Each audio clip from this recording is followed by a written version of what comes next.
అందమైన ప్రయాణం ప్రారంభించండి. 49 మీ తల్లిదండ్రులు కావాలనే కలలను సాకారం చేయడానికి సహాయపడుతుంది.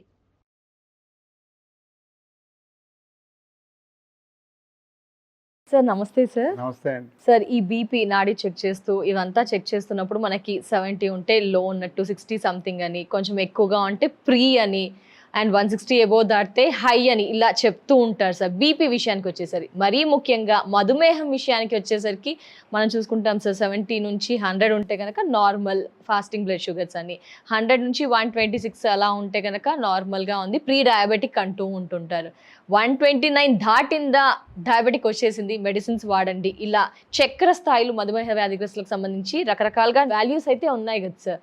ఏంటి సార్ అంటే ఒక్క వాల్యూ తక్కువగా ఉన్నా భయపడాల్సిందేనా, తక్కువగా ఉంటే ఎక్కువగా ఉంటే కూడా మెడిసిన్స్ వాడాల్సిందేనా, ఏంటి సార్ ఈ నిర్దిష్ట వాల్యూస్ అనేది? మేమంతా కూడా టెస్టులు చేయించుకుంటున్నాము, చూస్తూ ఉన్నాము, మెడికేషన్స్కి వెళ్తున్నాం. ఏంటి సార్ ఈ మధుమేహానికి సంబంధించి, బీపీకి సంబంధించి వాల్యూస్ ఏంటి ఎగ్జాక్ట్గా, మేమంతా ఎలా రిసీవ్ చేసుకోవాలి? ఇది చాలా ముఖ్యమైన విషయం. ముఖ్యంగా ఫస్ట్ నేను చెప్పాల్సింది ఏంటంటే బయాలజీ సైన్స్. మాకు మెడికల్ సైన్స్లో ఏదే నిర్దిష్టంగా ఇప్పుడు ఫిజిక్స్ వాళ్ళు, మ్యాథమెటిక్స్ వాళ్ళు, ఇంజనీరింగ్ వాళ్ళు, కంప్యూటర్ వాళ్ళలాగా నిర్దిష్టంగా ఒకటే సంఖ్య అంటూ ఉండదు మాకు. మా సైన్స్ మాది బయాలజీలో ప్రతిదానికి కూడా ఒక వేరియబిలిటీ అంటాం అనమాట. అంటే మీరు ఇప్పుడు 100 అన్నాం అనుకోండి, ఆ 100 అనేది 100 లేకపోయినా మనం ఏ ప్రభావం, చెడు ప్రభావం, మంచి ప్రభావం ఏదైతే అనుకుంటున్నా అది ఇటు ఉండొచ్చు అటు ఉండొచ్చు, వేరియబిలిటీ అంటాం అనమాట. దానికి మేము కోఎఫిషియంట్ ఆఫ్ వేరియేషన్ లెక్కలేస్తాం, standard deviation divide by n అని చెప్పి. ఒక 10 మందికి బీపీలు తీసి 10 మందికి బీపీలు ఎంత ఉందో చూసుకుని ఏదో 130/80 ఉండాల్సింది కొంతమందికి 110 ఉంటుంది, కొంతమందికి 150 ఉంటుంది, పైది కిందదేమో 60. కాబట్టి రేంజ్ని ఇస్తాం అనమాట. రేంజ్ అని చెప్తాం తప్ప ఇలా నిర్దిష్టమైన సంఖ్యలు. కాకపోతే మనం చదువుకోవడానికి, ఇంకోళ్ళకి అర్థం అవ్వడానికి సరే 130/80 అంటాం. అలా అంటే 129/79 ఉంటే అంతా మంచి అని చెప్పుకోవడానికి లేదు. అలాగే 131/81 ఉంటే అంతా చెడు అని చెప్పుకోవడానికి లేదు. రక్తంలో గ్లూకోజ్ కూడా ఏంటంటే చాలా నిర్దిష్టంగా సంఖ్యలు చెప్తాం అనమాట మేము. అంటే మీరు ఉదయం పరగడుపున నిద్ర లేవగానే మీ రక్తంలో గ్లూకోజ్ చేసుకుంటే 126 కన్నా తక్కువ ఉండాలి. 126 వస్తే షుగరు. అంటే 125 వస్తే షుగర్ కాదా, 124 వస్తే షుగర్ లేనట్ట, అలాగే 127 వచ్చిన ప్రతి ఒక్కడికి మందులు ఇవ్వాల్సిందేనా? ఇలాంటివన్నీ కూడా చివరికి డాక్టర్ల సలహాలు వాళ్ళ యొక్క అనుభవంలో వాళ్ళు తేల్చాల్సి ఉంటుంది. ఎందుకంటే ఒక్క సంఖ్య మీద ఆధారపడి ఉండవు ఏది కూడా. బయాలజీలో మా సైన్స్ అంతా కూడా మాకు స్టాండర్డ్ డీవియేషన్లు, బట్ కోఎఫిషియంట్ ఆఫ్ వేరియేషన్ గురించి చెప్పాలంటే ఎంత వేరియన్స్ అనేది చెప్పాలంటే, ఇప్పుడు మామూలుగా రక్తంలో గ్లూకోజ్కి వాళ్ళ CGMS అని నిరంతర నిఘా పరికరాలు వచ్చాయన్నమాట. వాటిలో ఏంటంటే 3 నిమిషాలకు ఒకసారి రక్తంలో గ్లూకోజ్ చేసి వేల రక్తంలో గ్లూకోజ్ సంఖ్యలు చెప్తోంది. అది ఒక 15 రోజుల్లో కొన్ని వేల నెంబర్లు వస్తున్నాయి. వాటిని కూడా మనం క్రోడీకరించి దాంట్లో మీన్ సగటు ఎంత ఉందని చూసినట్లయితే ఏదో ఒక 120 130 ఏదో వస్తుంది అనమాట తినకముందు రక్తంలో గ్లూకోజ్. దానికి వేరియన్స్ ఎంత అని చెప్పి లెక్కేస్తాం. మిషన్లోనే కనిపిస్తుంది, అది కోఎఫిషియంట్ ఆఫ్ వేరియేషన్ అంటారు. అది 36 నుంచి 42% వరకు యాక్సెప్టబుల్ అన్నాడు. అంటే ఉదాహరణ చెప్పుకోవాలి, ఇప్పుడు ఎవరికైనా 100 సగటున ఉందనుకోండి రక్తంలో గ్లూకోజ్, ఒక 100 పరీక్షల్లో సగటున 100 వచ్చిందనుకోండి, అది వేరియన్స్ అలౌడ్ వేరియన్స్ ప్రకారం ఇటు అంటే 64 ఉన్నా ఒకటే, అటు 136 ఉన్నా ఒకటే, 100 కాదు. కాబట్టి మీరు 100 ఉన్నప్పుడు రక్తంలో గ్లూకోజ్ వచ్చేటువంటి సమస్యలు 136 వరకు రాకపోవచ్చు, లేదా 64 దగ్గరే మొదలవచ్చు. కాబట్టి ఇలాగ ప్రతిదానికి మాకు ఒక రేంజ్ ఉంటుంది అనమాట.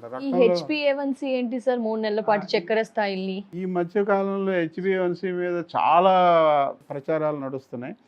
HbA1c అనేది కూడా ఒక సంఖ్య అనమాట. HbA1c హీమోగ్లోబిన్లో ఉన్నటువంటి A అనేటువంటి పదార్థంలో, మళ్ళీ దాంట్లో A1లో మళ్ళీ ABC అని 3 రకాలు ఉంటాయి. సో HbA1c ఎంత ఉందన్నది 3 నెలల రక్త పరీక్షకు సగటునని చెప్తాం. 3 నెలలని ఎందుకు చెప్తున్నాం? రక్త కణాలు అనేవి పుట్టిన తర్వాత 120 రోజులు ఉంటాయని. ఆ 120 కూడా 120 ఉండొచ్చు, 110 రోజులు ఉండొచ్చు, 150 రోజులు ఉండొచ్చు. సగటున రక్తంలో కణాలు 120 రోజులు ఉంటాయి. కాబట్టి ఆ కణాల్లో ఉన్నటువంటి యావరేజ్ రక్తంలో గ్లూకోజ్ 90 రోజులకి అని చెప్పి ఒక లెక్క కట్టి, అదంతా కూడా అప్రాక్సిమేషన్ అనమాట. లెక్క కట్టి మనం 90 రోజుల గ్లూకోజ్ని మీకు HbA1c చెప్తుంది అంటున్నాం. కానీ ఇందులో తెలుసుకోవాల్సిన విషయం ఏంటంటే భారతదేశంలో దాదాపు అందరూ చెప్తున్న ఎనిమియా ఎక్కువగా ఉంది, రక్తహీనత ఎక్కువగా ఉంది. సో మనకు అసలు టోటల్ హీమోగ్లోబిన్ అనేది తక్కువగా ఉంటుంది. అదే మామూలుగా ఏదో 13.5 నుంచి 15.5 గ్రాములు ఉండాలని చెప్పుకునేది మన భారతదేశంలో అందరికీ 12 ఉంటుంది. మగవాళ్ళకి అయితే 11, 10 కూడా ఉండొచ్చు, ఆడవాళ్ళకి 8, 9, 10 ఉండొచ్చు ఎనీమియాలు. భారతదేశంలో ఎనీమియా చాలా ఎక్కువగా ఉందన్నమాట. ఈ ఎనీమియా ఎక్కువగా ఉండి హీమోగ్లోబిన్ తక్కువగా ఉన్న వాళ్ళల్లో HbA1c శాతం ఎక్కువ కనిపిస్తుంది. ఎందుకంటే మనం టోటల్ హీమోగ్లోబిన్లో నిష్పత్తి తీస్తున్నాం మనం, అంతేగాని HbA1c అనేది ఇన్ని మిల్లీగ్రాములు ఉన్నాయి, ఇన్ని గ్రాములు ఉన్నాయని చెప్పట్లేదు మనం. HbA1c అనేది మీ టోటల్ హీమోగ్లోబిన్లో ఎంత శాతం ఉన్నది, 7% అని చెప్తుంటే మంచిదన్నాం. ఎనీమియా మరి వీళ్ళకి టోటల్ హీమోగ్లోబిన్ 15 దగ్గర లెక్క కట్టింది 11 ఉందనుకోండి, 11, 10 ఉంటే ఆ శాతం పెరుగుతుంది. HbA1c అనేది 7 ఉండాల్సింది 8 ఉండొచ్చు, 9. వెంటనే వాళ్ళకి డయాబెటీస్ ఉంది, నీ డయాబెటీస్ నియంత్రణలో లేదు అనకూడదు. అది అనాలా అనకూడదు అనేది డాక్టర్ నిర్ణయించుకోవాలి. ఆయన ఆలోచించుకోవాలి మిగతా విషయాలతో. ఎనీమియా ఎంత ఉంది, ఆయన హీమోగ్లోబిన్ ఎంత ఉంది, ఇంత హీమోగ్లోబిన్ ఉంది కాబట్టి దీన్ని మనం ఎక్కువ అని చెప్పాలా, తక్కువ అని చెప్పాలా. ఇలాగే మరో ముఖ్యమైన విషయం ఏంటంటే సికిల్ సెల్ డిసీజ్ ఉంది చాలామంది. అంటే ఏంటంటే మన రక్త కణాలన్నీ కూడా వెంటనే తొందరగా పగిలిపోతాయి. ఇది ఏంటంటే మలేరియా రాకుండా ఒక దేవుడిచ్చినటువంటి ఒక రక్షణ వ్యవస్థ.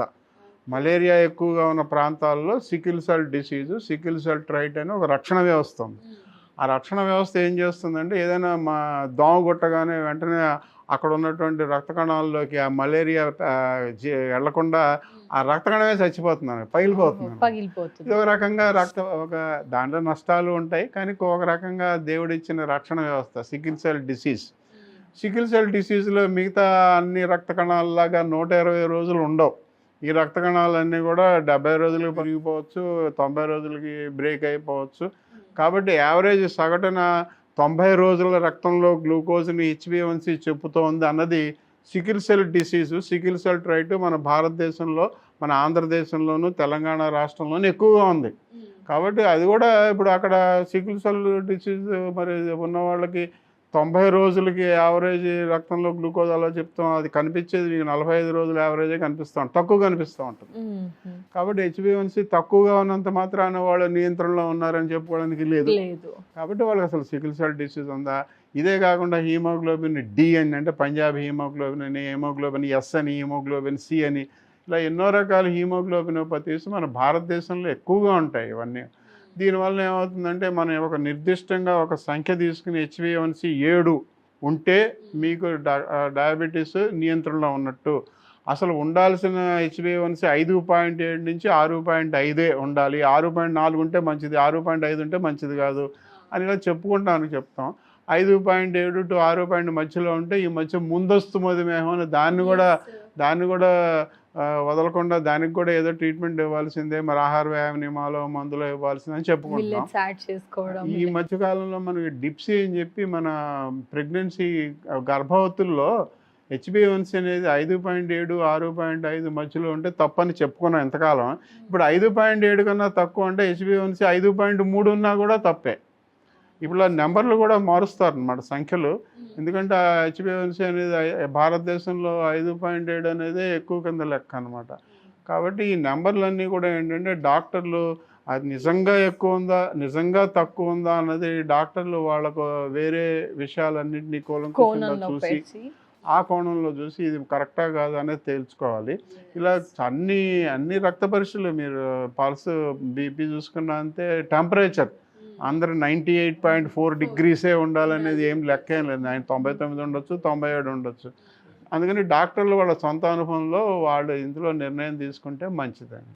ఎవరికి వారు సెల్ఫ్గా అలా మనసులో పెట్టుకొని దాని వేలో వెళ్ళకుండా డాక్టర్ ఆధీనంలో చేయించుకుంటే కనుక బెటర్ అండి. Thank you so much sir. నమస్తే అండి.